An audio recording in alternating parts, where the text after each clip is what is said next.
നമ്മുടെ ഇന്നത്തെ വീഡിയോ എന്താണെന്ന് വെച്ചാൽ ഞാനിപ്പോൾ ചെന്നൈയിലാണ്. അപ്പോൾ നമ്മളിപ്പോൾ ആംബി സ്റ്റോറിലാണ്.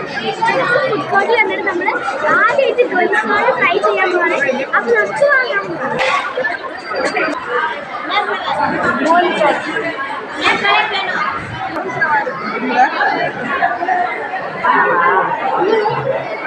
പൊട്ടാതെ പാടി